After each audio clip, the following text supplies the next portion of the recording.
आइए देखते हैं एमपीपीएससी 2020 का नया सिलेबस। Hello friends, welcome to Garg IAS and PSC classes. दोस्तों, इस वीडियो में हम एमपीपीएससी 2020 का न्यू सिलेबस फुल डिस्कशन करेंगे।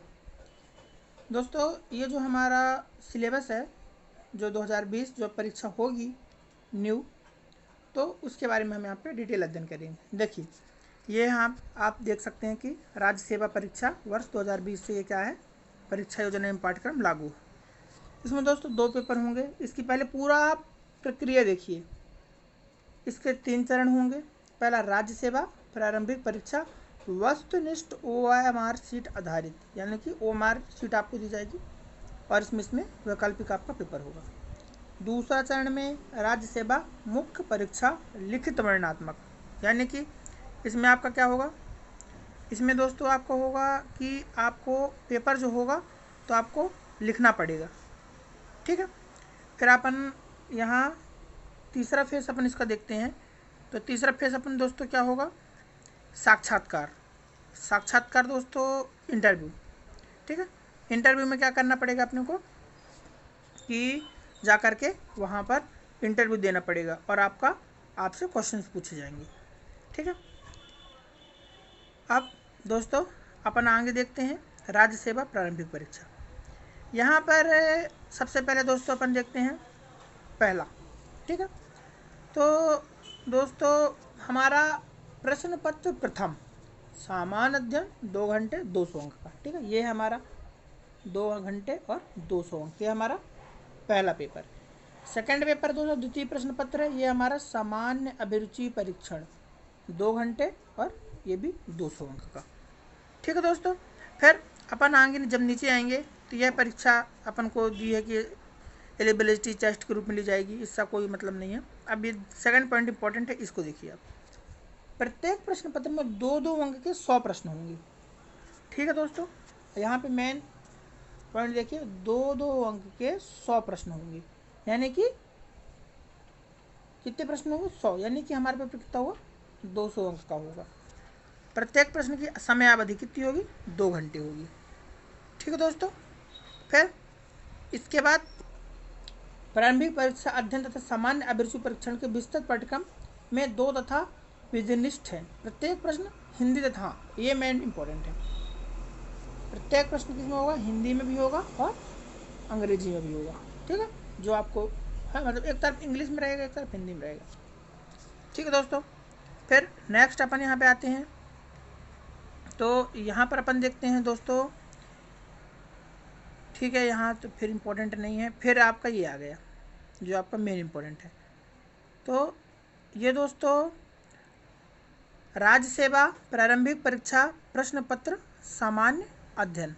अब देखिए दोस्तों, सबसे पहला हमारा जो आता है इसमें प्रश्न पत्र, अपन प्रथम की बात कर रहे हैं, सामान्य अध्ययन। सामान्य अध्ययन, अब देखो ये जो हमारा है ये हमारा प्रथम प्रश्न पत्र है, ठीक है। इसमें जो पहला पॉइंट है मध्य प्रदेश का इतिहास, संस्कृति एवं साहित्य। इसमें सबसे पहले हमको मध्य प्रदेश के इतिहास की महत्वपूर्ण घटनाएं, प्रमुख राजवंश, मतलब मध्य प्रदेश में हिस्ट्री में क्या हुआ, मध्य प्रदेश में जैसे हमारे मध्य प्रदेश संबंधित कौन थे, झांसी की रानी, ग्वालियर की थी, रानी दुर्गावती थी, मंडला की, ठीक है, अवंतीबाई थी, तात्या टोपे थे। तो इनकी महत्वपूर्ण घटनाएं और प्रमुख राजवंश, बहुत क्वेश्चन आते हैं मित्रों यहाँ से, राजवंश से। पिछले बार आया था ना, अभी लास्ट ईयर जब 2019 में क्वेश्चन आया था, अपने यहाँ कौन सा वंश था, शुंग वंश अपने यहाँ का था, पांडव वंश अपने यहाँ पनपा, ठीक है। तो ये नेक्स्ट अपन देखते हैं स्वतंत्रता आंदोलन में मध्य प्रदेश का योगदान। स्वतंत्रता आंदोलन हुआ तो सब लोगों ने, महात्मा गांधी आए, नेहरू जी आए, सबको, मध्य प्रदेश से कोई था तात्या भील जो थे यहाँ के थे हैं, और यहाँ से भी मतलब काफ़ी लोगों ने, एक अपने यहाँ से झंडा सत्याग्रह हुआ था जबलपुर से। तो यहाँ पे मध्य प्रदेश की प्रमुख कलाएं, यहाँ पे कलाएं क्या हैं, स्थापत्य कला क्या है, यहाँ पर बहुत सारी कलाएं चलती हैं, ठीक है। जैसे गोंड लोग नृत्य करते हैं, बैगा लोग नृत्य करते हैं, वहाँ संबंधित मध्य प्रदेश की प्रमुख जनजातियाँ कौन कौन से अपने यहाँ से ये क्वेश्चन यहाँ से बनेंगे। अपने यहाँ भील है, ठीक है, गोंड है, ठीक है, बैगा, सहरिया, भारिया, यहाँ से क्वेश्चन बनेंगे। नेक्स्ट अपन आते हैं देश के प्रमुख त्यौहार। त्यौहार तो जानते हो कौन से, दुर्गा पूजा हो गया, तीज हो गई, जन्माष्टमी हो गई, दीपावली, होली, ठीक है। तो यहाँ से हमारे इवेंट, लोक संगीत, लोक संगीत कौन से, राई, राई हो गया, ठीक है। लोक कला एवं लोक साहित्य, मध्य प्रदेश के प्रमुख साहित्यकार, साहित्यकार में कौन आएंगे, जैसे माखनलाल चतुर्वेदी अपने यहाँ के हैं, एक भारतीय की, क्या बोलते हैं, एक भारतीय की आत्मा भी बोलते हैं उनको, ठीक है। अब प्रमुख पर्यटन स्थल, पर्यटन स्थल तो अपने यहाँ बहुत सारे ज़्यादा हैं, जैसे सांची का स्तूप है, मध्य प्रदेश के रायसेन डिस्ट्रिक्ट में है। फिर और पर्यटन स्थल है भोपाल में है, भोपाल में हमारा इंदिरा गांधी मानव संग्रहालय है, ठीक है, लेक व्यू है, तो ये पर्यटन स्थल हो जाएंगे। इसके बाद दोस्तों हमारा प्रमुख जनजाति व्यक्तित्व, जनजाति में यहाँ पे जनजाति मतलब व्यक्तित्व मतलब कि जनजातियों में कौन कौन अच्छे व्यक्ति हुए, ठीक है, वो यहाँ से हमारा पॉइंट आएगा। फिर भारत का इतिहास, ये इम्पोर्टेंट है, यहीं से हमने स्टार्ट किया है अपनी पढ़ाई को। तो प्राचीन एवं मध्यकाल इतिहास की प्रमुख विशेषताएं देखो, प्राचीन मध्यकालीन भारत इतिहास की प्रमुख विशेषताएं, घटनाएं एवं उनकी प्रशासनिक, सामाजिक, आर्थिक व्यवस्था। ये जो लिखा है दोस्तों, ये जो लाइन लिखी है ना, इतनी बृहद लाइन है, इतनी विस्तृत लाइन है कि आप मैं बोल भी नहीं सकता। उन्होंने एक लाइन लिख दी, अपन को उसका पूरा डिटेल पढ़ना पड़ेगा। इसमें प्राचीन भारत पूरा समाया है, मध्यकालीन भारत पूरा समाया है और इसकी पूरी घटनाएं समाई, ठीक है दोस्तों। इसके बाद हम आते हैं 19वीं एवं 20वीं सदी में, ठीक है। 19वीं सदी यानी कि 1801 से लेकर के 1900 तक और 1901 से लेकर के 2000 तक, ये सब साधने के सामाजिक और धार्मिक सुधार आंदोलन, ठीक। सदी क्या है, 100 साल पीछे चलती है, ठीक है। तो 19वीं और 20वीं सदी यानी 1701 से लेकर 1800 और 1800 से लेकर 1900 तक। फिर स्वतंत्रता संघर्ष एवं भारतीय राष्ट्रीय आंदोलन, स्वतंत्रता संघर्ष कैसे कैसे अपन को आज़ादी मिली, इसके बारे में अपन को यहाँ से देखना है। नेक्स्ट अपन आते हैं दोस्तों स्वतंत्रता के पश्चात भारत का एकीकरण एवं पुनर्गठन। 1946 में हमारा देश आज़ाद हो गया, फिर कैसे संविधान लागू हुआ, कैसे हम एक हुए, इसके बारे में यहाँ पर पढ़ेंगे। नेक्स्ट मध्य प्रदेश का भूगोल, भूगोल जियोग्राफी अपन यहाँ पे अध्ययन करेंगे आप। अब देखो यहाँ पे अपन क्या करेंगे, मध्य प्रदेश के वनोपज, वन जातियाँ, एक मिनट दोस्तों कहाँ चला गया ये, सॉरी चली गई थी पीडी, हाँ देखिए इसमें मध्य प्रदेश के वनोपज, वन्य जीव, नदियाँ, पर्वत एवं पर्वत श्रृंखलाएं, ठीक है।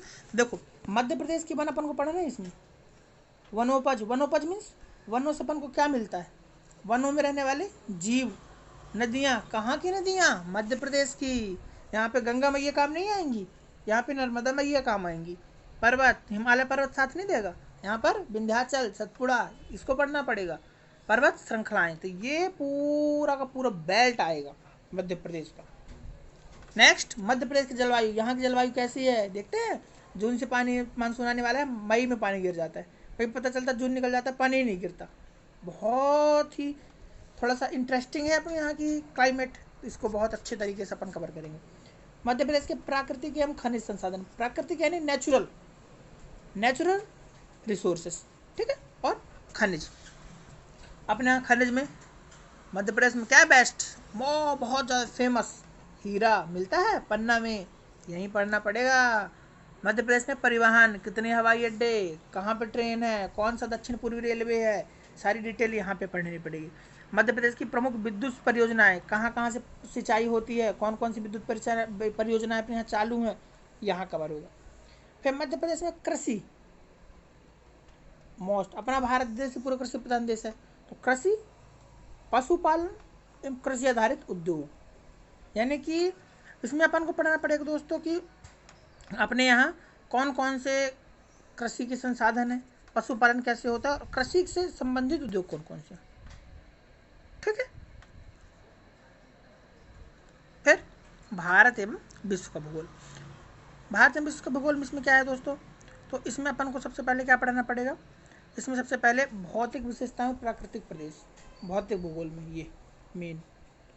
फिर नेक्स्ट अपन जो आएंगे यहाँ पे देखेंगे तो प्रमुख वन, खनिज संपदा, वन्यजीव, राष्ट्रीय उद्यान और अभ्यारण्य, सफारी। नेक्स्ट में पढ़ना पड़ेगा सामाजिक भूगोल। देखो प्राकृतिक संसाधन में वही है कि जल क्या है, कृषि, वन्यजीव, राष्ट्रीय उद्यान, अभ्यारण्य, ये सारे पढ़ने पड़ेंगे अपन को, ठीक है। सामाजिक में जनसंख्या संबंधी, अपने जनसंख्या कितनी, यहाँ जननांकी संबंधी, फिर यहाँ पे वृद्धि, आयु, लिंगानुपात, साक्षरता एवं आर्थिक गतिविधियाँ। नेक्स्ट अपन यहाँ देखेंगे दोस्तों आर्थिक भूगोल में प्राकृतिक एवं मानवीय संसाधन, उद्योग, यातायात के साधन, विश्व के महाद्वीप। देखो इस ये जो मेन इंपॉर्टेंट है ये, इसमें अपन को पूरी वर्ल्ड जियोग्राफी कवर करनी पड़ेगी। विश्व के महाद्वीप, कितने महाद्वीप है, 7, देश, महासागर, नदियाँ, पर्वत। विश्व लिखा है ना, मतलब एक लाइन ने लिख दी ना, एक लाइन ने लिख दी बस, सब पढ़ना पड़ेगा। वोल्गा नदी कहाँ बहती है, रॉकी पर्वत कहाँ पर है, ठीक है। तो ये पूरा वर्ल्ड का जीवन पढ़ना पड़ेगा। नेक्स्ट अपन आते हैं दोस्तों प्राकृतिक संसाधन, ठीक है। अब प्राकृतिक संसाधन में हमारे मानवीय संसाधन, उद्योग, यातायात के साधन आएंगे, ठीक है। विश्व के प्राकृतिक मतलब वर्ल्ड में अपन को नेचुरल ने क्या दिया है, उससे संबंधित है ये, ठीक है। फिर नेक्स्ट अपन यहाँ आते हैं परंपरागत एवं गैर परंपरागत, यानी जो परंपरा से मिले हैं और जो परंपरा से नहीं मिले, ऐसे शुरू तो करते हैं। फिर आया गया हमारा राज्य की संवैधानिक व्यवस्था, राज्य की ना कि देश की।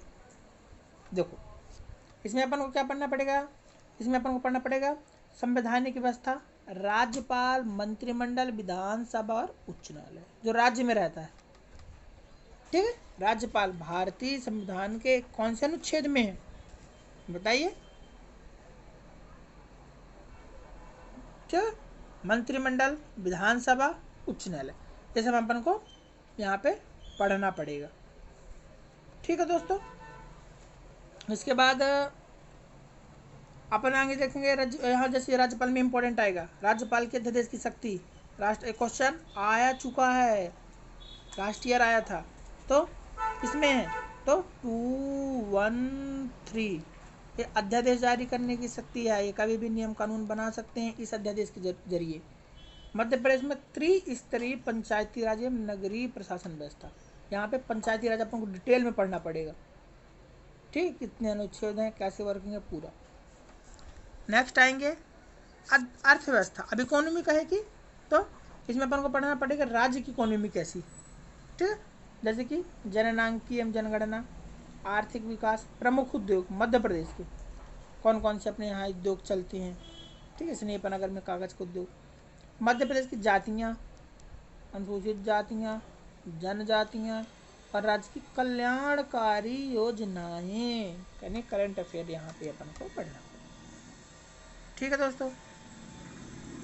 नेक्स्ट अपन आते हैं भारत का संविधान। अब यहाँ पे पॉलिटी, कौन सी पॉलिटी अपन को यहाँ पे पढ़नी है, यहाँ पे अपन को पॉलिटी पढ़नी पड़ेगी भारत का संविधान, भारतीय शासन अधिनियम 1919 एवं 1935, ये दो हमारे जो चार्टर्ड के अधिनियम ये दोनों यहाँ पे कवर करने पड़ेंगे अपने को, ठीक है।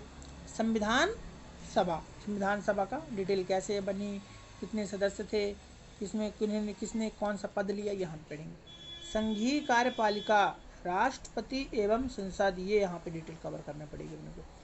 नागरिकों के मौलिक अधिकार, कर्तव्य, नीति निष्ठा, यानी कि हमारा यहाँ से भाग 1, ठीक है, 2, 3 और 4, ये हमको यहाँ तक पूरा एक लाइन में लिख दिया, ठीक है, एक लाइन में पूरा अपन को कवर करना पड़ेगा, एक लाइन लिख दी ना, अपन को 4 अध्याय पूरे भाग पढ़ने पड़ेंगे। संवैधानिक संशोधन लास्ट वाला चैप्टर है 362 वाला, तो यहाँ पे सर्वोच्च न्यायालय एवं न्यायिक व्यवस्था, यहाँ पे सुप्रीम कोर्ट पढ़ना पड़ेगा। फिर भारतीय अर्थव्यवस्था, औद्योगिक विकास, विदेशी व्यापार एवं इम्पोर्ट एक्सपोर्ट, ठीक है। फिर वित्तीय संस्थान कौन कौन सी है, RBI, राष्ट्रीयकृत बैंक, सेबी, गैर बैंकिंग वित्तीय संस्थान, तो ये अपन को यहाँ पढ़ने पड़ेगा, ठीक है। तो ये इंपॉर्टेंट है, ये अपन इकोनॉमी में पढ़ेंगे। नेक्स्ट दोस्तों विज्ञान एवं पर्यावरण, साइंस में यहाँ पे ज़्यादा उन्होंने फोकस नहीं करा। साइंस में अपन को पहले जी विज्ञान के मौलिक सिद्धांत यानी कि जितने सिद्धांत रहते हैं ना, जैसे ग्रेविटेशन का नियम, गुरुत्वाकर्षण का नियम हो गया, सापेक्षता सिद्धांत हो गया, ये पूरे अपन को पढ़ने पड़ेंगे। प्रमुख वैज्ञानिक संस्थान एवं उनकी उपलब्धियाँ, वैज्ञानिक संस्थान कहाँ पर है, उनने क्या हासिल किया, ये सब। अंतरिक्ष प्रौद्योगिकी, ठीक है, मिसाइल वगैरह के बारे में। पर्यावरण एवं जैव विविधता, अब देखो यहाँ पे इन्वायरमेंट का जो सेक्शन यहाँ पे इतना डाल दिया है, ठीक है। पर्यावरण, पारिस्थितिकी, पोषण, आहार एवं पोषक तत्व। नेक्स्ट अपन आएंगे आगे मानव शरीर की संरचना। मानव शरीर की संरचना में इन सब डाल दी गई।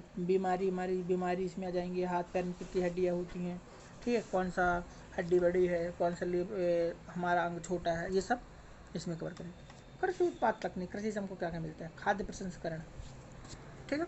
फिर नेक्स्ट अपन आएंगे स्वास्थ्य नीति एवं स्वास्थ्य कर्म। स्वास्थ्य नीति में अपन को स्वास्थ्य नीति कैसे बनती है, कौन इसको डेवलप करता है, स्वास्थ्य कर्म कैसे बनते हैं, प्रदूषण, प्राकृतिक आपदा। लास्ट आता है, अभी आता है दोस्तों अंतर्राष्ट्रीय एवं राष्ट्रीय सांसारिक घटनाएं। तो इसमें महत्वपूर्ण व्यक्तित्व एवं संस्थान, महत्वपूर्ण घटनाएं, ठीक है, इसमें महत्वपूर्ण व्यक्तित्व एवं संस्थान, महत्वपूर्ण घटनाएं। मध्य प्रदेश, भारतीय मध्य प्रदेश की खेल संस्थाएं, ये बहुत इंपॉर्टेंट पॉइंट है, ठीक है। खेल संस्था कितनी है, कौन सी खेल प्रतियोगिताएं हैं और कौन कौन से अवार्ड दिए जाते हैं। फिर सूचना एवं यहाँ पे IT आ गया, फिर थोड़ा सा अपना कंप्यूटर पढ़ाना पड़ेगा। इलेक्ट्रॉनिकी, सूचना संचार प्रौद्योगिकी, robotics, artificial intelligence, cyber security, e governance, internet, social working sites और ई कॉमर्स। ये हमारा पूरा जो है ना, जो भी चल रहा है ना IT, तो ये IT का पूरा डिटेल यहाँ पे इन्होंने मेंशन किया, तो उनकी पढ़ना पड़ेगा, ठीक। नेक्स्ट राष्ट्रीय एवं प्रादेशिक संवैधानिक या सांविधिक संस्थाएं। तो जैसे यहाँ पे हमारा आएगा भारत निर्वाचन आयोग, तो अभी अपन को आयोग पढ़ने पड़ेंगे। निर्वाचन आयोग, राज्य निर्वाचन आयोग, संघ लोक सेवा। देखो ये जो राज्य निर्वाचन आयोग है ना, संघ लोक सेवा, इसी को हम UPSC बोलते हैं, जो IAS के लिए पेपर लेते हैं, UPSC, यूनियन पब्लिक सर्विस, ठीक है। फिर मध्य प्रदेश लोक आयोग, या MPPC आ गया हमारा, देखिए इसके बारे में अपन को पूरा पढ़ना पड़ेगा, ठीक। फिर ये नियंत्रक के महालेखा परीक्षक, इसको CAG बोलते हैं। नीति आयोग, मानवाधिकार आयोग, महिला आयोग, बाल संरक्षण आयोग, ठीक, ये आयोग सारे अपन को पढ़ने पड़ेंगे। अनुसूचित जाति एवं जनजाति आयोग, ठीक है। पिछड़ा वर्ग आयोग, पिछड़ा वर्ग, सूचना, सतर्कता, राष्ट्रीय हरित अधिकरण, इसको NGT बोलते हैं, एनवायरमेंट के अंदर, ठीक है। खाद्य संरक्षण आयोग, ये अपन को पढ़ना पड़ेगा। ये दोस्तों हमारा यहाँ पे हमारा कवर होता है, ठीक है। अब दोस्तों इसमें हमारा जो सेकंड पेपर होता है, तो हमारा द्वितीय प्रश्न पत्र सामान्य अभिरुचि परीक्षण, ठीक है, ये हमारा सेकंड पेपर है। इसमें दोस्तों हमारा क्या होता है, बोधगम्यता, संचार कौशल सहित। इसमें मतलब मेन चीज़ देखो, बोधगम्यता में क्या आता है, इसमें तो निर्णय वाले क्वेश्चन आते हैं कि मतलब कैसे कैसे जो है हम निर्णय लेते हैं, तो ये बोधगम्यता से संबंधित।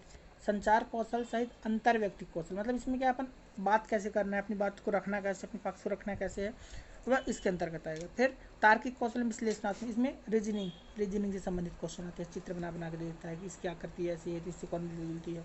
निर्णय लेम, समस्या समाधान, एक आप अधिकारी बनोगे तो आपको निर्णय तो लेना पड़ेगा ना, तो निर्णय कैसे लेना है उसके।